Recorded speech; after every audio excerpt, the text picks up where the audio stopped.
자, 여러분들 그 2019년도 9월달 기출문제 한번 풀어보도록 하죠. 자, 1번 보면은 이제 재무회계, 관리회계 이제 구분이 되어 있는데 이 옳은 것은 자, 첫 번째 가를 보시게 되면 이제 보고 대상은 재무회계는 외부 이해관계자죠. 관리회계는 경영자, 기타 내부 이용자들이고 가는 맞는 얘기예요. 그 다음에 작성 근거는 재무회계는 일반적으로 인정되는 회계 원칙인 기준서고 관리회계는 이제 경제 이론, 경영학, 통계학 등 나도 맞고요. 보고 양식은 일정한 양식이 있죠. 재무회계는 재무제표라고 하는 게 그리고 관리회계는 일정한 양식이 없어요. 다는 틀렸어요. 다가 들어가면 안 되는 거고 그 다음에 보고 시점은 보통 1년 또는 분기도 되고 반기도 되고요. 근데 이제 거기 관리회계는 주기적으로 필요할 때마다 그러니까 라가 들어가야 되겠네. 라 그러면은 가나라가 들어가 있는 게 2번하고 4번인데 마번에 보면 법적 강제력이 재무회계는 있죠. 외감법이라고.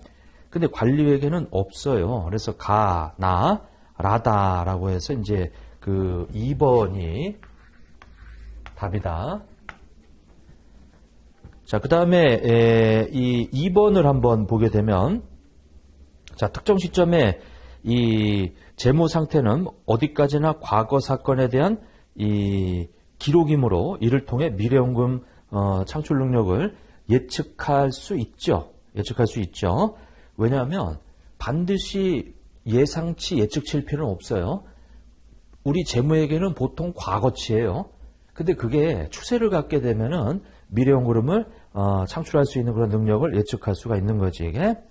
자, 그 다음에 만기가 도래한 금융 약정을 이행할 기업의 능력을 예측하기 위해서 유동성과 관련된 정보를 파악해 볼 수 있죠. 이게 왜냐면 이제 만기가 이제 도래하게 되면 이 금융 약정에 대해서 이제 우리가 갚으려면 유동성이라고 하는 것은 현금화되는 속도인데 이제 그것과 관련해서 이제 우리 재무제표에서 이런 이 정보를 우리가 파악할 수 있다라고 하는 거죠. 그래서 이것은 2번이 답이 되겠더라. 이렇게.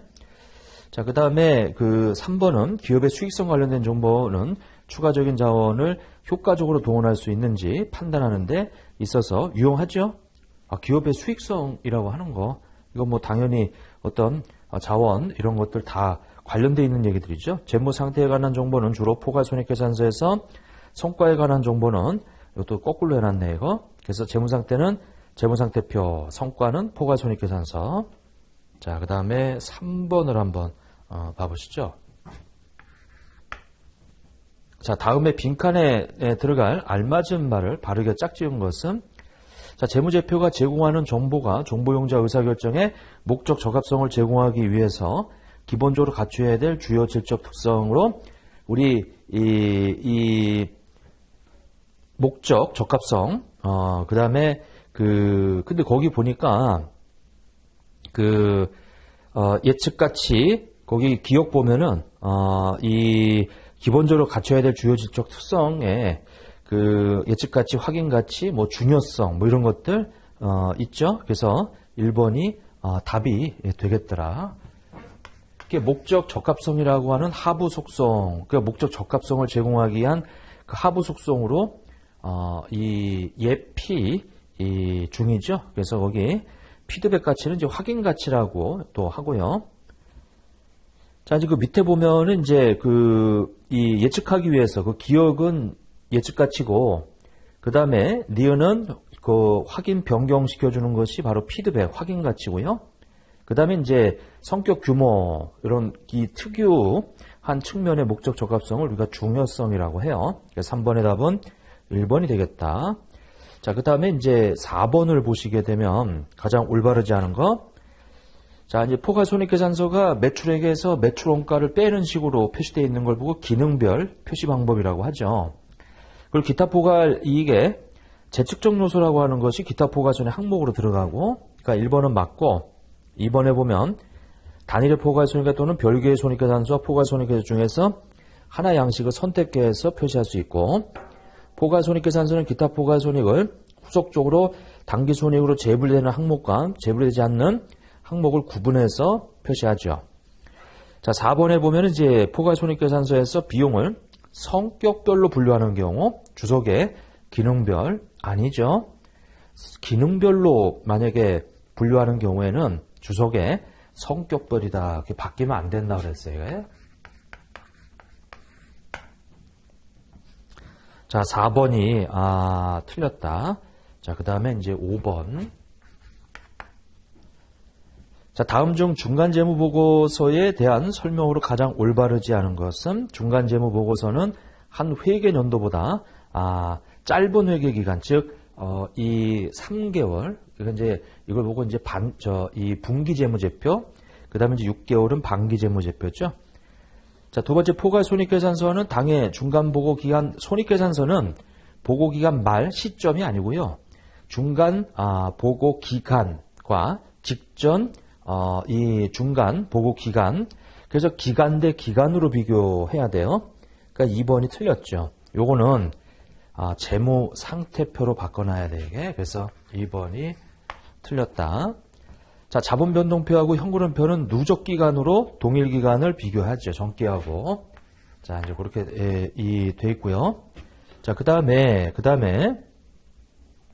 6번에 자, 재고자산에 관한 설명으로 가장 올바르지 않은 것은 자, 1번 고객에 대한 판매를 목적으로 구입한 상품, 미착품, 적성품 다 재고자산에 포함된다. 자, 제품 또는 반제품의 제조를 위한 과정에 있는 미완성 자산도 재고자산에 포함이 되고요. 토지, 건물 등의 부동산은 재고자산으로 분류될 수 있죠. 왜냐하면 토지, 건물을 이 판매 목적으로 만약에 보유하고 있으면 그 토지, 건물은 그 기업 입장에서는 상품이 되는 거예요, 이게. 그래서 3번이 틀렸다. 기업의 보유 목적에 따라 토지, 건물은 재고자산도 되고 유형자산도 되고 투자부동산도 되고 이렇게 보유 목적에 따라 다 달리 분류될 수 있는 거예요. 그래서 6번의 답은 3번이 되겠다.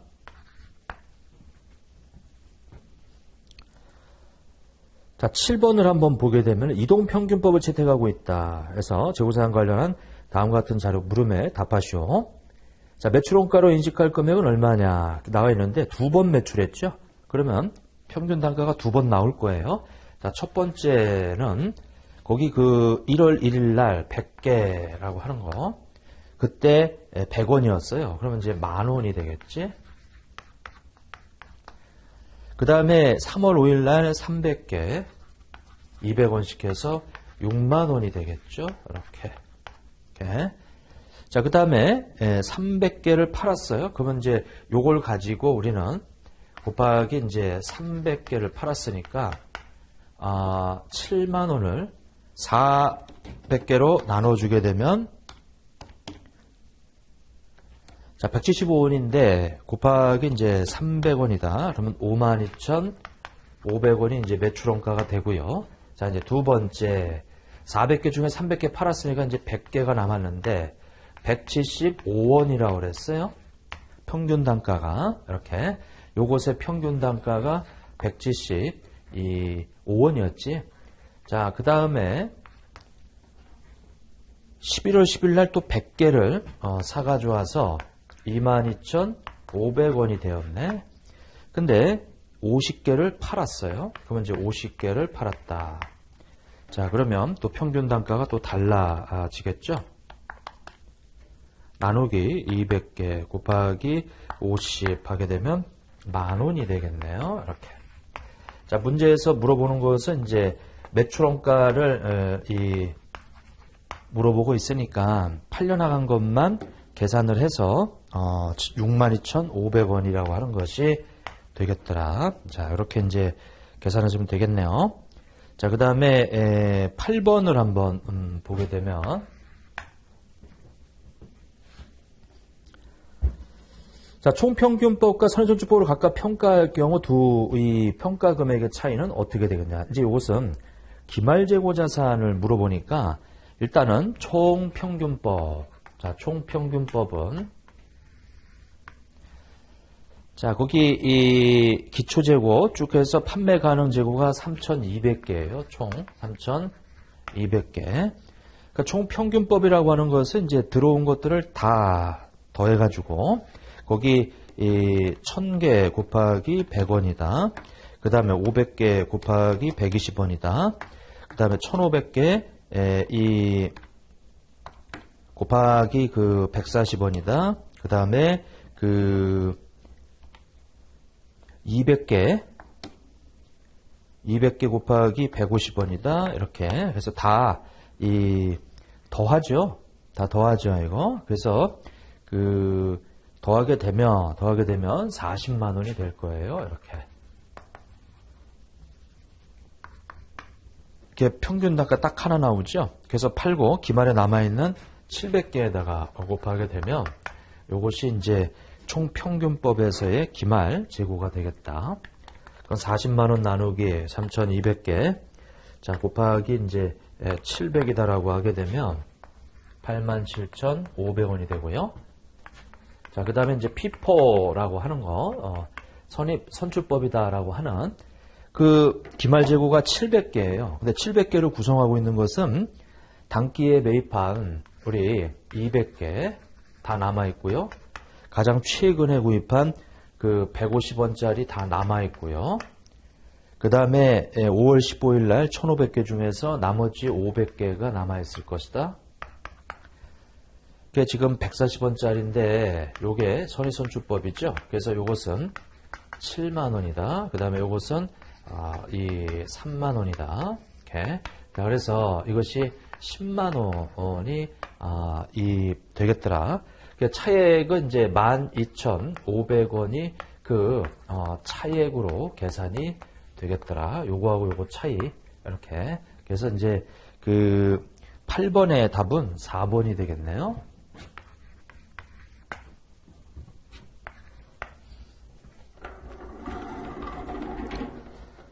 자, 그 다음에 이제 9번을 보게 되면 재고자산의 평가에 관한 설명으로 가장 올바르지 않은 거. 자, 재고자산은 취득원가, 손실현 가능 가치 중 낮은 금액으로 측정하죠. 자, 원재료의 현행 대체원가가 장부 금액보다 낮게 추정된다면 예외 없이 재고자산 평가 손실이 발생한다. 자, 2번이 틀렸네요. 이렇게. 자, 원재료는 그 취득 원가가 있고요.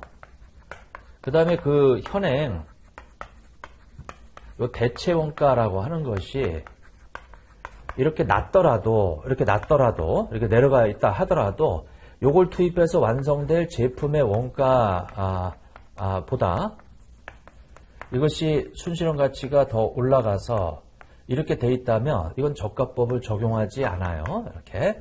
이거 이 저가법을 적용하지 않으니까 1번의 경우는 저가법을 적용하지 않는다. 근데 요게 이렇게 떨어져 있다 이거죠.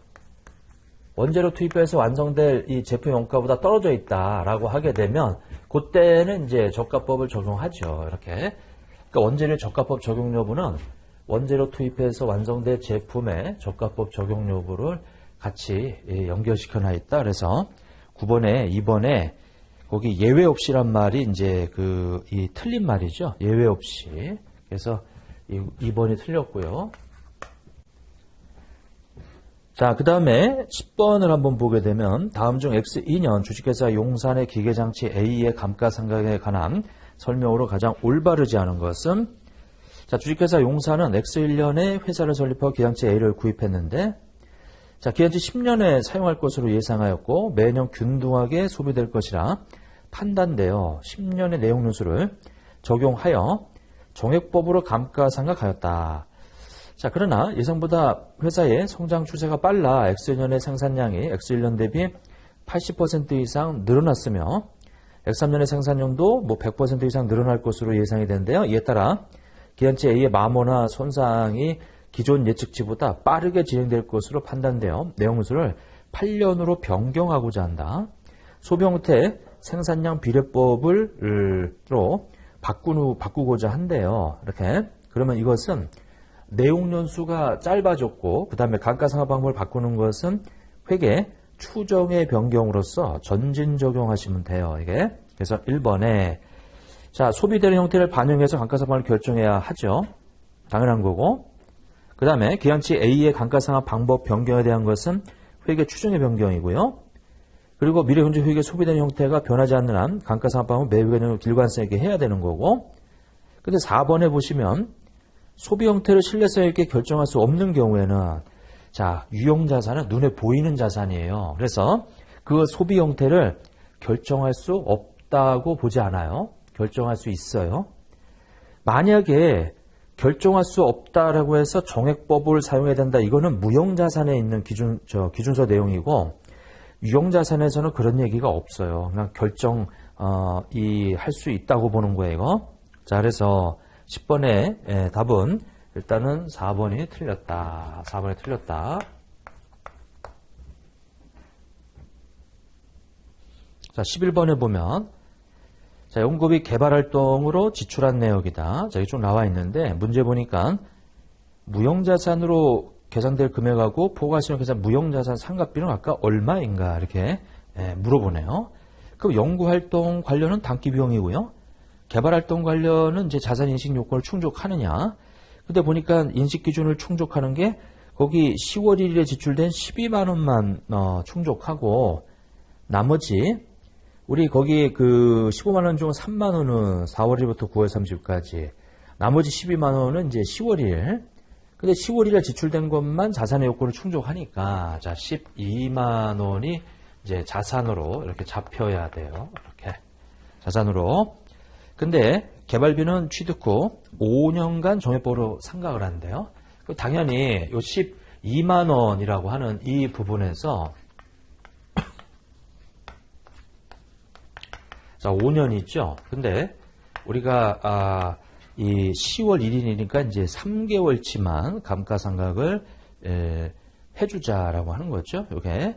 자, 그래서 자 12만 원을 나누기 5 곱하기 3 나누기 10이다라고 하게 되면 자 6천 원이라고 하는 것이 이제 감가상각 이렇게 돼서 결국은 11만 4천 원으로 이렇게 이제 그 표시가 되고요. 무형자산 상각비는 요 6천 원이라고 하는 것이 되겠다. 그래서 그 11번의 답은 3번이 되겠네요. 이렇게.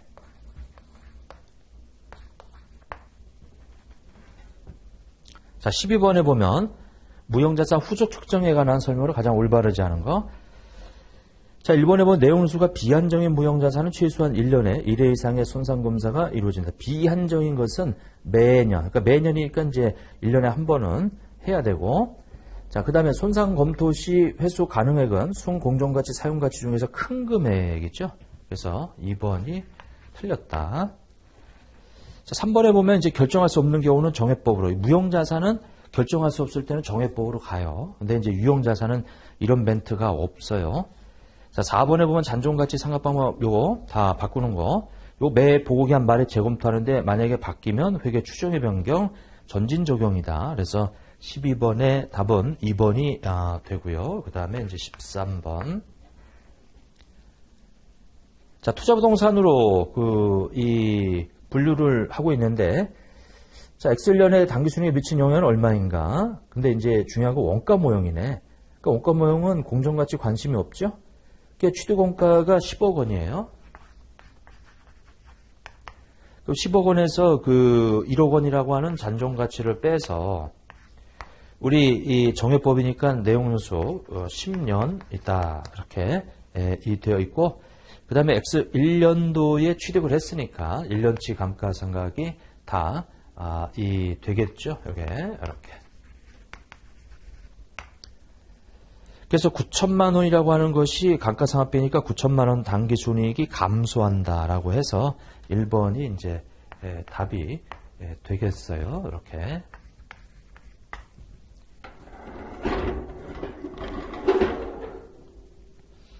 자, 그 다음에 14번에 자, 금융자산의 분류에 대한 설명으로 가장 올바르지 않은 것은 자, 원칙적으로 지분상품은 FVPL이죠. 예외로 FVOCI를 지정할 수 있고 자, 이번에 단기 매매 항목이 아닌 경우에는 지분상품은 우리 FVOCI로 지정할 수 있어요. 최초 취득 시. 자, 원리금 수취 목적이다. 돈, 현금 수취 목적만 있으면 이건 A씨로 분류해 줘야죠. 자, 매매 목적의 채무 상품은 우리 FVPL이죠. 14번의 답은 그 4번이 이제 틀렸네요. 4번이. 자, 15번에 보면 이제 FV, OCI 관한 이 설명으로 가장 옳은 것은 자, 1번에 보면은 FV, OCI는 원칙적으로 공정가치로 평가하고 평가손익은 이제 OCI, 기타 포괄손익으로 처리하죠. 1번 틀렸고. 자, 2번. 자, 이 채무상품은 FV, PL로 분류 변경할 수 있어요. 우리 재분류, 그러니까 재분류가 가능한 것은 채무상품은 재분류가 가능해요. 자, 3번에 FV, OCI 취득 시 지출된 거래원가는 이 가산시키죠. 공정가치에 가산시키는 거에 단기비용 처리하는 게 아니고요. 그 다음에 4번에 채무상품에 대한 손상차손은 인식하죠. 인식하죠. 그러니까 이제 가장 옳은 것이니까 2번이 답이 되겠다. 이렇게.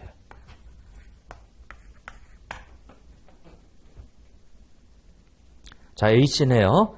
공정가치를 취득했고 취득원가는 얼마냐 이렇게 물어보네요. 그 공정가치라고 하는 것은 거기 시장이자율로 현재 가치한 게 공정가치죠. 이게.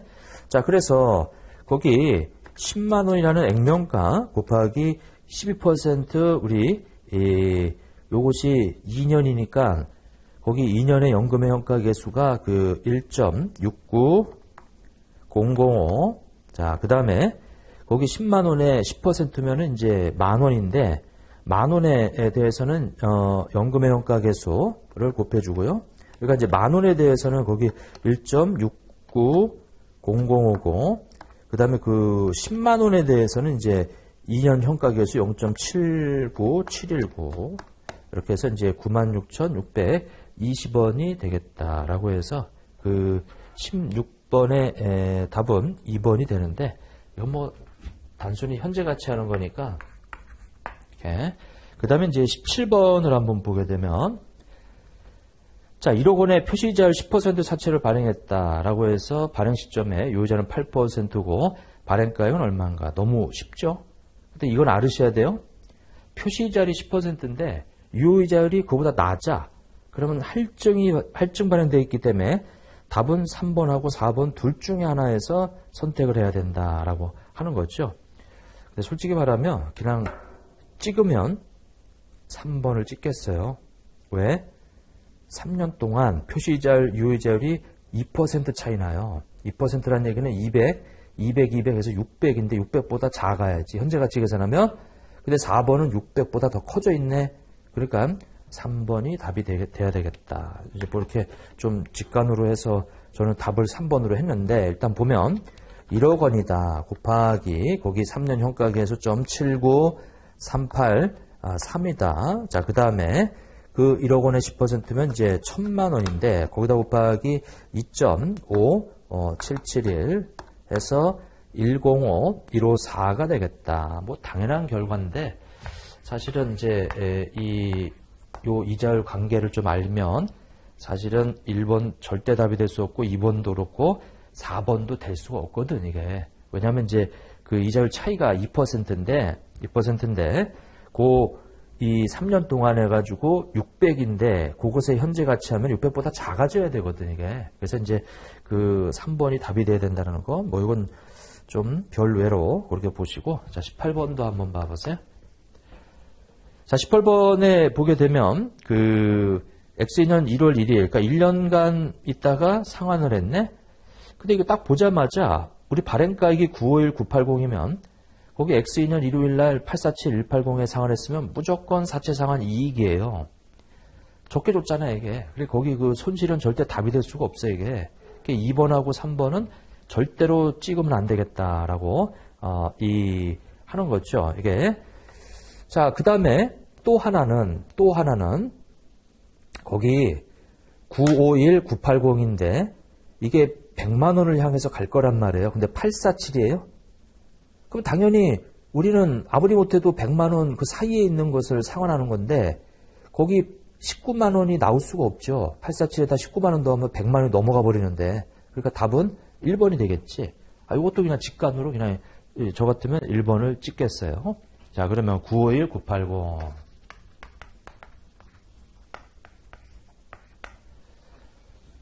자, 12%다라고 하면은 일단은 951980 곱하기 이제 12% 하면은 114 238이다. 이렇게. 근데 거기 그 표시 자리 10%니까 이제 이 10만 원 이렇게 돼 있죠. 그럼 이제 14,238원이 이렇게 더해지게 되면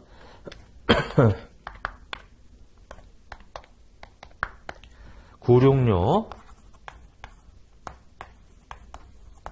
자, 근데 84 얼마 줬대요?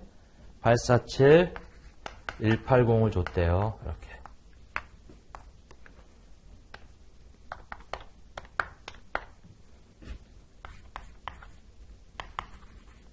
이렇게. 이렇게 1190382 요것이 그 이익이다. 적게 줬자. 부채는 적게 주면 이익이에요. 그래서 답은 1번이 이제 이렇게 되겠더라. 자, 이제 그 정도 보시고. 자, 그 다음에 이제 19번을 한번 봐보세요. 자, 충당부채를 인식해야 할 상황으로 가장 올바르지 않은 거. 자, A사는 제품을 판매하는 시점에 구매자에게 제품 보증을 약속하고 있으나 법적 의무가 존재하는 것은 아니다. 법적 의무가 존재하지 않더라도 상대방이 그 기대를 하고 있다면 우리 회사가 그거를 공표했단 말이에요. 그럼 당연히 과거경험에 비춰보면 제품 보증 요청이 발생할 가능성이 높기 때문에 이것은 충당부채를 인식해야지. 자, B사는 해양 플랜트 그 사업을 영위하고 있으며 해양 오염을 유발하고 있어요. 자, 결산이 현재 발생한 해양 오염을 복구할 것을 요구하는 법안이 차기 2월 중 제정될 것이 거의 확실하면은 이것은 복구해야 될 의무가 존재하는 거예요. 자, C사는 고객으로부터 손해배상 소송 사건에 계류 중인데 법률 전문가는 단기 말 현재 기업이 배상 책임을 이행할 가능성이 높대요. 그러면 이게 충당부채로 잡아줘야지. 자, 4번에 D사는 주기적인 수요를 요하는 설비자산을 이용하여 제품을 생산하고 있다. 과거 경험에 의하면 동설비자산의 노후로 인해서 1년 후 중요한 금액의 수선비가 발생할 가능성이 높은 것으로 예상된다. 근데 이것은 과거 사건의 결과가 아니에요. 어떤 회사가 그냥 주기적으로 미래에 이렇게 1년 후에 뭐 이렇게 하겠다라고 하는 건데 어떤 과거 사건의 결과로 지금 반드시 피할 수 없는 의무는 아니다 이거죠. 19번에 답은 4번이 이제 이 답이 되겠네요. 자, 20번. 자, 2년간 판매한 제품에 발생하는 하자를 무상으로 수리해주는 제품 보증 정책을 시행하고 있다. 자, 이러한 보증은 제품이 합의된 규격에 부합되므로 주의 3일이 의도한 대로 작동할 것이라는 확신을 고객에게 주며 확신에 더하여 고객에게 용역을 제공하지는 않아요. 그러니까 요거는 합의된 규격에 부합한다는 확신을 주기 위해서 제품을 파는 동시에 의무가 생기는 거예요. 사간 사람한테는 이 의무를 져야 되게 만약에 우리가 원래 광고했던 정상적으로 작동된다라고 하는 그런 확신에 대해서 이 부합하지 않는 어떤 하자가 발생하면 무상으로 수리해 주겠다라고 하는 요것은 물건 팔을 때 동시에 생긴다. 제품 보증 비용은 매출액의 2%가 발생할 것으로 엑셀런의 매출액과 실제 제품 보증 쭉 나와 있는데 엑셀런의 충당부채를 계산할 거면 얼마냐. 자, 매출에 우리 100만 원이 있어요. 100만 원에 몇 프로가 그런 의무가 발생할 것으로 예상이 돼요? 2%가. 근데 실제로 우리가 발생해서 이행한 게 얼마예요? 5,000원. 그럼 나머지는 아직 이행하지 않은 의무로 잡아줘야 될 충당부채가 이 15,000원이 되겠다. 이렇게. 3번이 되겠네요. 이렇게. 자, 그 다음에 21번에 한번 보시게 되면 유상증자 시 해야 할 그 붕괴로 오른 것은 자, 우리 5월 1일 날 현금을 납입받고 보통주 2,000주를 유상증자 하였다. 그러면 2,000주를 유상증자 했는데 액면가액이 5,000원이에요. 그러면 1,000만 원이라고 하는 자본금이 나오고 그러면 더 받은 2,000원에 대해서는 주식 발행 초과금이 되겠네. 근데 보니까 직접 관련된 원가 20만 원이 발생했어요. 요거는 이제 우리 주식 발행비라고 해서 우리 원래 이천주에 대해서 그 2,000원 더 받은 400만 원에서 이거 20만 원을 차감하지. 주식발행 초과금에서 차감하죠. 그러니까 주식발행 초과금이 380이 될 거예요. 근데 장부에 100만 원의 주식발행 초과금이 계산돼 있다. 그럼 뭐 이거 상기할 게 아니니까 우리 이 2번에 보면 우리 7,000원 해가지고 1,400 받았는데 20만 원은 이제 이 주식발행비로 나갔으니까 1,380이 이제 최종 들어오네요. 그래서 그 2번에 이 붕괴가 이루어지겠다라고 하는 거죠. 이렇게.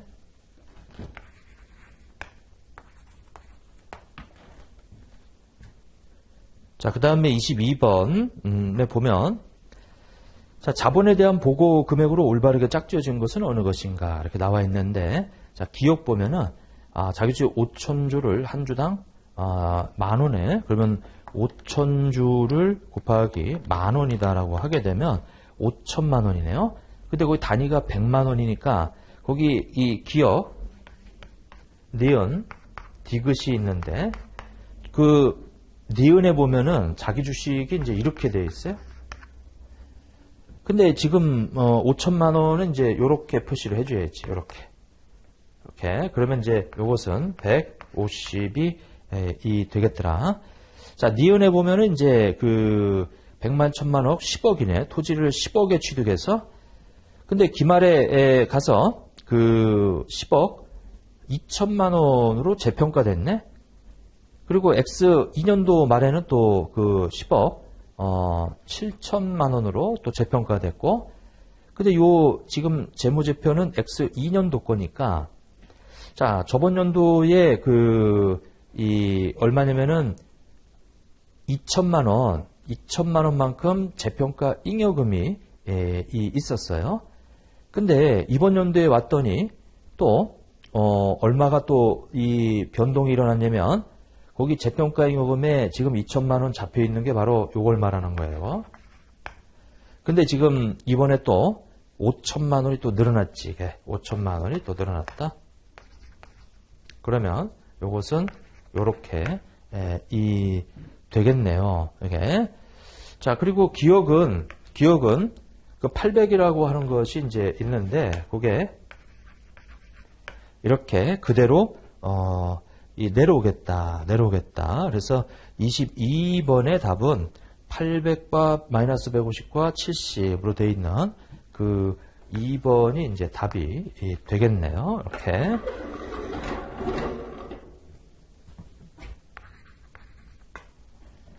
자, 23번에 보면 수익인시 기준에 대한 설명으로 가장 올바르지 않은 것, 고객 충성제도 시행하는 경우, 자, 보상 점수를 배부하는 대가는 상대적 개별 판매 가격에 따라 우리 배분된 금액이죠. 자, 그 다음에 이 매출의 확신유형의 보증을 제공하는 경우 총 판매 금액을 수익으로 인식하죠. 확신유형의 보증은 수익이 아니고 충당부채니까 이게. 자, 3번에 라이선스 계약이 이제 접근권에, 자, 접근권은 이제 일정 기간에 걸쳐서 우리 수익을 인식하죠. 자, 검사 조건부 판매의 경우 재화나 용역이 합의된 규약에 부합하는지 객관적으로 판단이 가능한 경우는 이제 검사라고 하는 것은 그냥 형식적인 거예요. 형식적인 거다. 그래서 거기 이 형식적이라는 얘기는 그냥 인도했을 때 그때 이제 이 수익으로 잡는 거지. 고객이 검사 다 해서 충족했다고 인수하는 시점이 아니고, 그래서 왜냐하면 이제 형식적인 거기 때문에 그 검사라고 하는 것 자체가, 왜냐하면 합의된 규약에 부합하는지 객관적으로 판단이 가능하기 때문에, 객관적으로 판단이 가능하지 않으니까 검사에서 고객이 최종적으로 인수하는 시점이 이제 되는 거고, 이렇게 판단이 가능한 경우에는 그냥 실질적으로 이제 고객이 인도됐을 그때 그냥 수익을 인식하는 거지, 이게. 자, 우리 검사 조건부는 형식적인 거다라는 얘기예요. 그 다음에 이제 24번.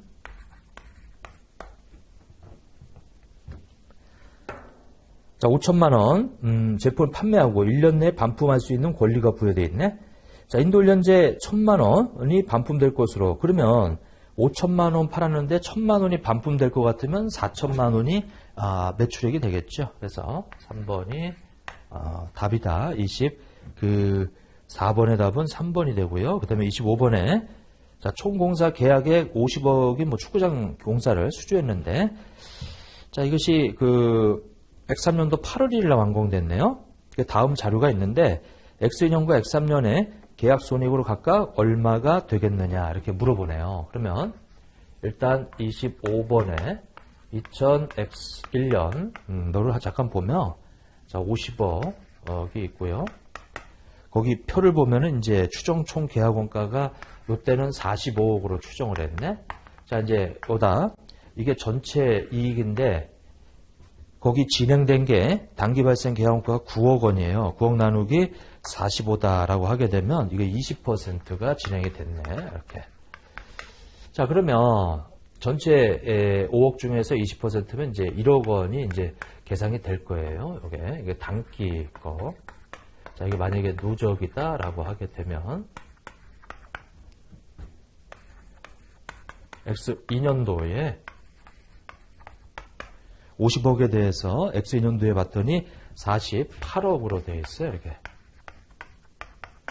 근데 48억인데 그때 이 단기 발생한 이게 27억이죠.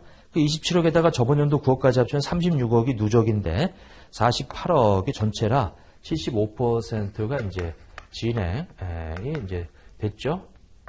그리고 이미 인식한 건 이렇게 돼 있으니까 자, 2억에 75%면은 이제 1억 5천인데 1억 빼면은 이제 5천만 원이 되겠다. 이렇게 이제 돼 있죠. 자, 그 다음에 2000X3년이 될 거예요. 50억인데 이제 거기 최종 확정된 것이 48억으로 되어 있고요. 이제 100%가 되겠죠. 100%. 이렇게. 그래서 이 백이 누적되어 있는 것이 이제 1억 5천이 되겠다. 2억에서 1억 5천 빼면 이제 5천만 원이 이제 되고요. 그래서 이제 2억, 최종적으로는 이제 2억이 계산되는 거예요. 지금 이 2년도하고 X3년도의 계약이익이 다 5천만 원씩, 거기 3번이 이제 이렇게 답이 되겠더라. 지금 25번에 3번이 되고요. 그 다음에 이제 26번을 한번 보시게 되면 자, 다음 중에서 건설 계약의 계약 수익과 관련된 설명으로 가장 올바르지 않은 거. 자, 계약 수익은 이제 건설업자가 발주자로부터 지급받을 건설 계약 금액에 근거해서 계산이 됐죠. 그러니까 이제 이 건설업자의 수익 금액 말하는 거란 말이에요. 그 수익은 당연히 받았거나 받을 때까지 공정가치로 측정하고 그 수익에는 계약 금액과 공사 변경, 보상금, 장려금이 다 들어가지. 그리고 계약 수익은 진행률에 따라서 인식하는 거죠. 그래서 4번, 이건 뭐 간단한 문제고 27번. 자, 주식기준 보상에 대한 설명으로 가장 올바르지 않은 거. 주식결제형, 주식기준 보상거래는 기업이 재화나 용료를 제공받는 대가로 기업의 지분 상품을 부여해주는 것이죠. 현금결제형은 재화를 제공받는 대가로 기업의 지분 상품의 가격 기초에서 현금을 지급하는 거고. 자, 세 번째 주식결제, 주식기준 보상거래에서 보상원가 산정 시 지분 상품의 공정가치는 부여일 현재에 측정하고 이후에 공정가치 변동되는 경우 변동분을 반영하지 않는다.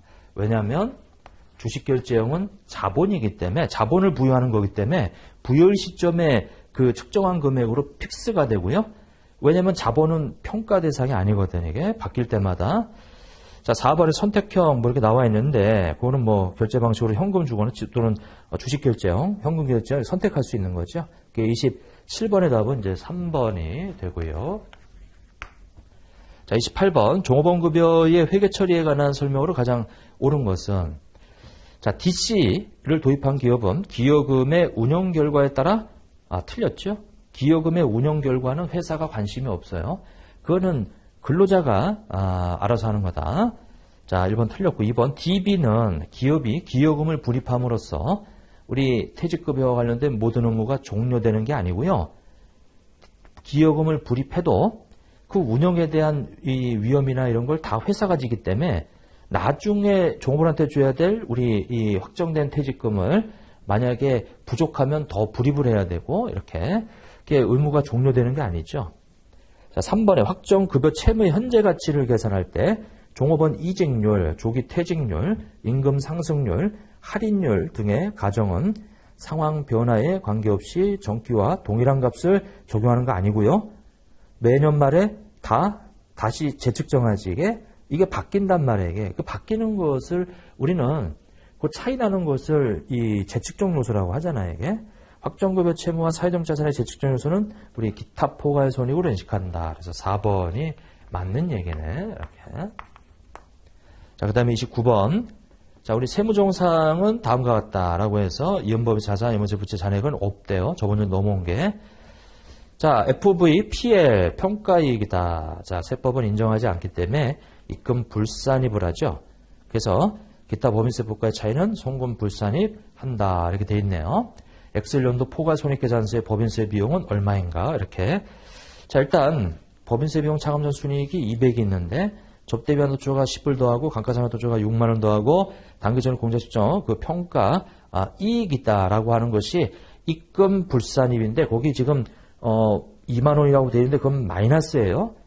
이건 세법을 공부 안 했으면 이거 모르지. 이거 그냥 자료가 주어져 있는데 이렇다는 얘기예요. 200만원에다가 자, 세무조정이 나머지가 송금 불산입이라는 얘기는 플러스란 얘기예요. 플러스. 그리고 그 6만원도 플러스고 얘만 유보죠. 그 다음에 이제 FVPL 그거 2만원 이렇게 돼 있는 거 마이너스라는 거 이렇게 돼 있죠. 그리고 이제 세율이 바뀌나 봐봐. 세율이 변동이 없어요. 그럼 얘는 그 이후에 어떻게 되냐면 이제 마이너스 6만원으로 반대로 없어지고 얘는 플러스로 이렇게. 그러면 이것이 마이너스 4만원만큼 미래에 세금을 줄여주는데 이 세금 효과가 얼마냐면은 20%니까 이제 이연법인세 자산이 8,000원이 되겠다. 자, 그 다음에 이제 요것은 200에다가 해서 214만원이 되는데 20% 가장 먼저 우리 단기법인세를 먼저 구하는 거죠. 그러니까 이것이 42만 8천원이라고 하는 것이 되겠더라. 자, 그 다음에 2번에 기초인데 없어요. 그게 3번에 우리 기말인데 여기 이연법인세 자산이라고 하는 것이 8천원이 있다 보니까 결국은 4번에 요거 4번에 우리 이연법인세 자산이 8천원만큼 증가한 거지. 그러면 결과적으로 42만 8천원의 이 단기법인세와 이연법인세 요 부분이 8천원이 이제 자산이 증가했으니까 나머지 금액이 이제 우리 법인세 비용이 되겠더라. 그래서 29번의 답은 1번이 되겠네요. 이렇게. 29번의 답은 1번이다. 이렇게.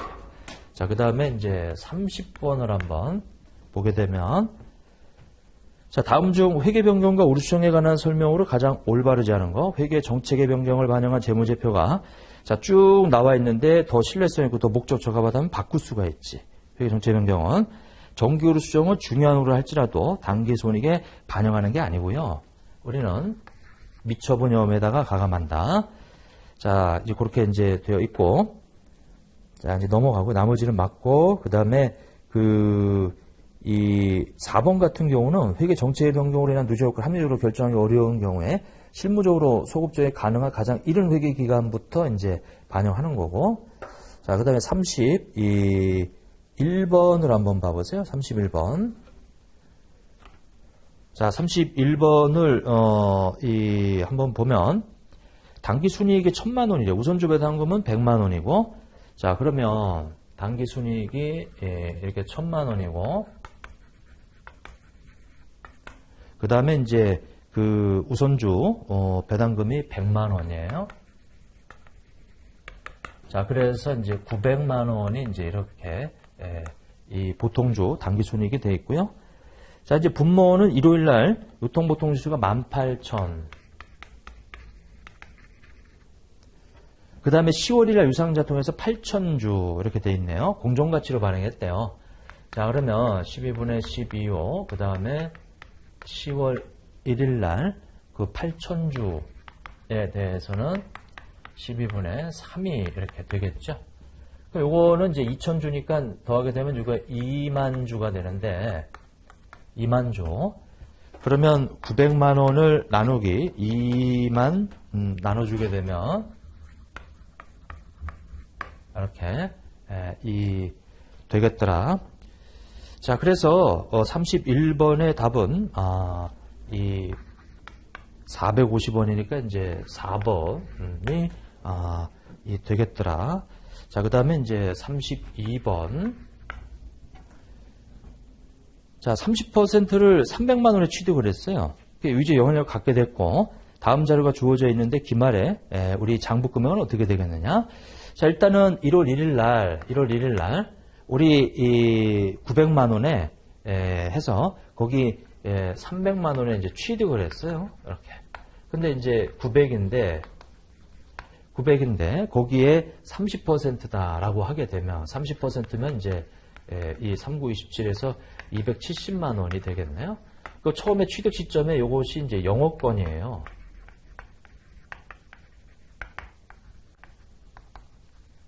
자, 그리고 엑스런드 당기 순이익이 발생했죠. 이제 12월 31일 날 우리 이 당기 순이익이 100이 발생했어요. 그럼 이제 100만큼 나도 같이 증가시켜 주자. 30%만큼. 330만 원이 이제 기말의 장부가액으로 있겠네요. 3번이 이제 답이 되겠더라. 자, 그 다음에 33번을 한번 보게 되면, 자, 다음 중 지분법으로 회계 처리하는 경우에 해당하는 것은, 자, A회사는 B회사의 주식을 40% 보유하고 있으나 계약상 B회사에 관한 의결권을 행사할 수 없대요. 그럼 이게 제한이 걸려 있죠. 그러면 20% 넘어가더라도 이건 반증이 있는 경우예요. 그럼 이건 지분법을 처리할 수 없고, 자, 이 회사는 12개월 이내 매각할 목적으로 지금 내가 30% 취득했는데 이건 내가 유의적인 영향력을 행사하려고 하는 게 아니고 팔으려고. 요거는 금융자산을 회계 처리해야지. 자, 그 다음에 3번에 A 회사는 B 회사의 주식을 20% 보유하고 있으나 모두 우선 주고 의결권이 없네. 이것도 아니고요. 4번에 A 회사가 B 회사의 의결권 있는 주식에 25% 보유하고 있고 이사회에 참여할 수 있대요. 4번이 이제 유의적인 영향력을 행사할 수 있는 경우지. 자, 그 다음에 34번. 자, 기능통화에 의한 외화거래의 보고에 관한 설명으로 가장 올바르지 않은 것은, 자, 1번.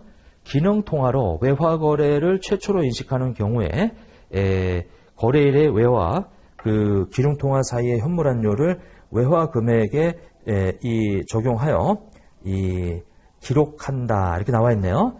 근데 기능통화로 만약에 우리나라에서 주된 경제 환경의 통화가 원화란 말이에요.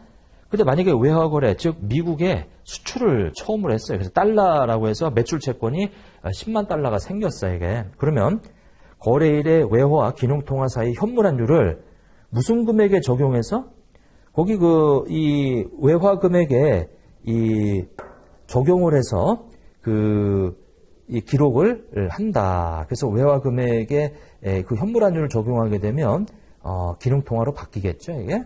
이렇게. 자, 두 번째, 역사적 원가로 측정하는 비화폐성 외항목은 마감환율이 아니고요.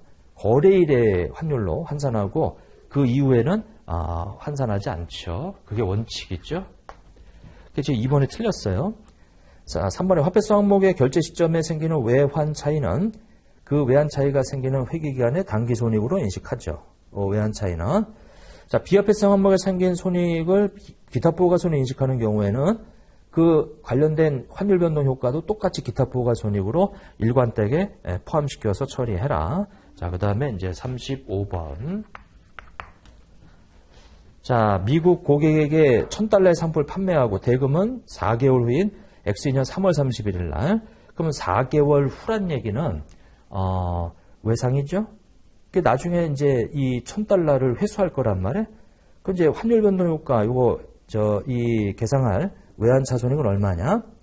자, 그러면 거기 중간에 12월 30일 날 보고기간 말에 한번 외화 환산 손익을 잡았기 때문에 지금 매출 채권이 1,100원으로 돼 있는데 다음 연도 3월 31일 날 1,050원으로 회수할 거예요. 그러면 50원이 떨어져서 회수하는 거지.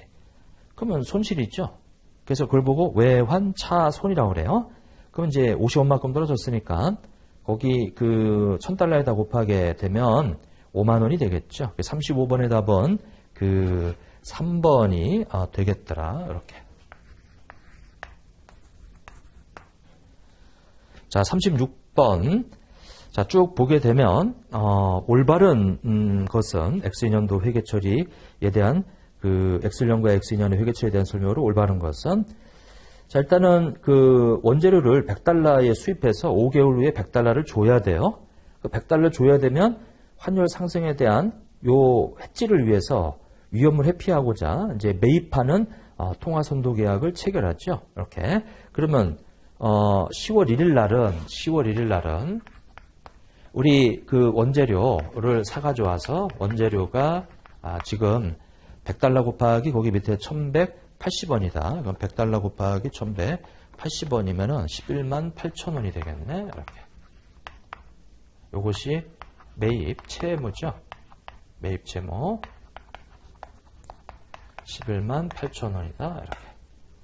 근데 이제 여기 통화선도 우리 매입계약 쪽에서는 이것이 11만 8천 원.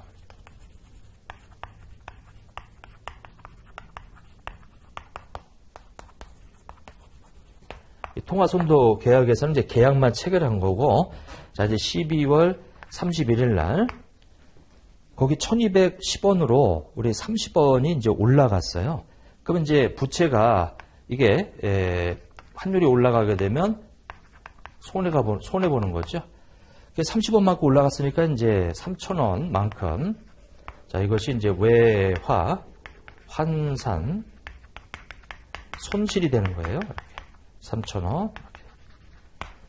근데 요 100달러를 1,200원에 사가져오는 통화선도 계약을 맺었는데 선도 환율이 1,220원으로 20원이 올라갔네. 그럼 20원만큼 2,000원만큼 곱하면 그것이 우리는 이득이지.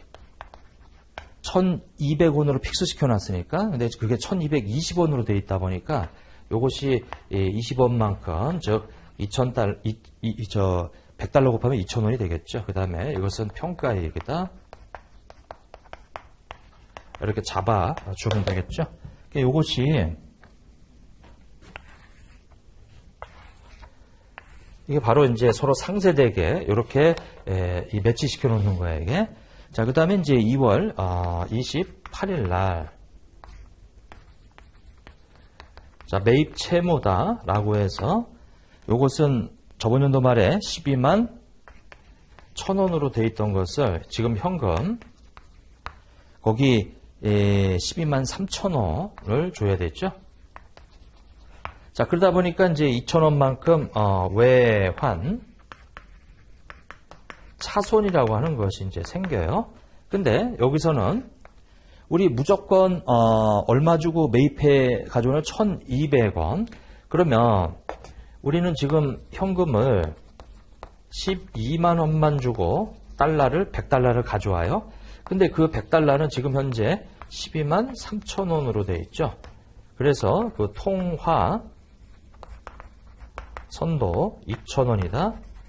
지금 1,000원만큼이 이제 이 통화 선도 거래 이익이다. 이제 실제로 이제 만기 때 가서 이렇게 거래 이익을 잡아주죠. 그래서 외환 차손하고 서로 상쇄되도록. 자, 먼저 1번에 보면 통화선도 평가 이익은 2,000원이 돼 있고, 그 다음에 2번에 보면 통화선도 평가 안 잡혀 있고요. 2월 28일 날 2,000원. 여기 이제 1,000원인데 다 틀렸네요. 1번만 맞네. 그래서 1번이 이제 답이다. 이렇게. 자, 37번에 한번 봐보세요. 37번에. 자, 금융리스로 분류되는 상황에 예가하는 것, 단기리스 또는 소액 리스이다. 이거는 금융리스가 아니죠. 단기리스 또는 소액 리스는 요거 금융리스로 인식하는 면제의 내용이니까 37번의 답은 1번이 되겠다. 자, 나머지는 이제 우리 그 분류되는 그 예에 있던 것들이에요. 자, 그 다음에 38번에 한번 보면 가장 올바르지 않은 것은 금융리스에서 리스 제공자가 리스 채권으로 인식할 금액은 리스료의 현재 가치, 무보증 잔존 가치 현재 가치 합계로 되어 있고요. 리스 이용자는 리스 개시일의 리스 기간 동안에 지급할 리스료의 현재 가치에 해당하는 금액을 리스 부채로 인식하고 리스 이용자 입장에서 보증 잔존 가치, 무보증 잔존 가치 모두 리스에 포함하면 안 되지. 38번에 3번. 거기 38번에 3번에 보면 리스 이용자가 이 보증하는 그 보증 잔존 가치만 들어가야지 무보증은 리스 이용자하고 아무 관계 없는 거예요. 자, 이제 그렇게 돼 있고 약정일 날에 이제 이 분류를 하죠. 그 다음에 이제 39번이다. 39번이다. 여기다 쓸게요. 자, 영업활동으로 인한 현금흐름을 계산하면 어떻게 되겠느냐. 이제 간접법으로 구하라. 단기 순이익이 주어져 있으면 이제 간접법이지. 그럼 이 안에 투자 재무활동 관련되어 있는 감가상각비 30만 원을 다시 가산시켜서 없애버리고 유형자산 처분 전시에 45만 원을 차감시켜서 없애버리면 요거는 영업활동 관련된 손익만 남게 되죠. 그럼 거기다가 FP, 우리 이 영업활동 관련되어 있는 FP가 선급 비용의 증가라고 해서 그 20만 원 자산의 증가는 이제 마이너스죠. 그 다음에 재고자재 감소, 자산의 감소는 플러스고요. 그리고 매입 채무의 증가, 부채의 증가는 플러스고요. 이렇게. 자, 250에 30 더하고 45만 원 빼고 20 빼고 10하고 35만 원. 자, 260만 원이라고 하는 것이 이제 다시 한번 봐보죠. 250에다가 우리 30, 그 다음에 이 45만 원, 이거 빼는 게 아니죠. 없애려면 더해줘야지. 부호가 좀 잘못됐어요. 자, 그러면 350인가요? 350? 350만 원. 39번에 이 답은 4번이 되고요. 자, 그 다음에 이제 40번을 한번 보면 이자 배당금의 수치 지급에 따른 현금흐름에 관한 설명을 가장 올바르지 않은 것은 자, 이자 수입은 손익의 결정에 영향을 미침으로 영업활동으로 분류할 수 있다. 할 수 있다. 그래서 1번이 틀렸네. 원래 이자 수입은 투자활동이에요. 근데 영업활동으로 분류할 수 있죠. 손익을, 당기순이익 구성 항목이니까 그 나머지는 이제 다 맞고요. 그래서 이제 이 1번 그것이 이 틀렸더라. 자, 해서 여기까지 풀이를 마치도록 하겠습니다. 자, 수고하셨습니다.